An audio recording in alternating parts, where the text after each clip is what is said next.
નમસ્તે, મારું નામ ગજેરા સાનવી છે. મારું નામ જગર દર્શિતા છે. અમે શ્રીમતી કે ધોળકિયા સ્કૂલમાં અભ્યાસ કરીએ છીએ. અમારા પ્રોજેક્ટનું નામ છે ફ્લેમ કંટ્રોલ મિકેનિઝમ.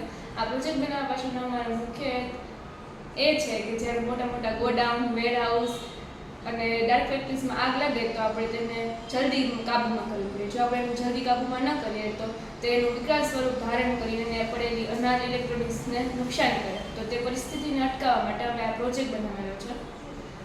અમે એક એવું સર્કિટ બનાવેલું છે કે જ્યારે પણ કોઈ વિસ્તારમાં આગ લાગશે ત્યારે તે સર્કિટ અમુક સેકન્ડ્સમાં જ આ આગને ડિટેક્ટ કરી લેશે અને આગ ડિટેક્ટ થયા બાદ એક બ્લાસ્ટ થશે, જેનાથી સોડિયમ બાયકાર્બોનેટનો પાવડર આગ લાગેલા તમામ વિસ્તારમાં ફેલાશે.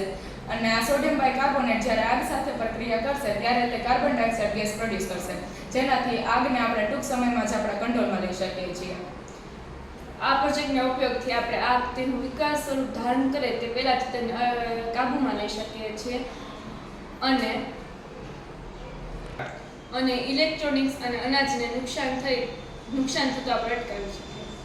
આ પ્રોજેક્ટનો અમારો બીજો મુખ્ય હેતુ એ છે કે જ્યારે પણ આપણે આ વેરહાઉસ, ગોડાઉન, અનાજ ઇલેક્ટ્રોનિક્સ લાખેલા જેટલા વિસ્તાર હોય તેમાં જો તેવા વિસ્તારમાં આગ લાગે ને ત્યારે આપણે જો પાણીથી આગ ઠારવાનો પ્રયત્ન કરીએ તો આગ વધુ ફેલાઈ શકે છે શોર્ટ સર્કિટના કારણે, અને અનાજ જેવી વસ્તુઓને પણ ઘણું વધારે નુકસાન પહોંચી શકે છે. તેથી અમે આગને કાર્બન ડાયોક્સાઇડ અને સોડિયમ બાયકાર્બોનેટના પાવડરથી ઠારવાનો પ્રયત્ન કરેલો છે.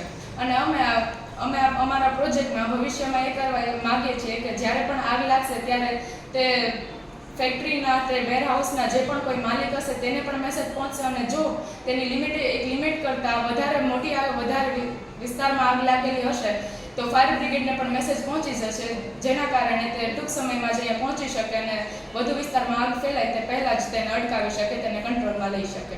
Thank you.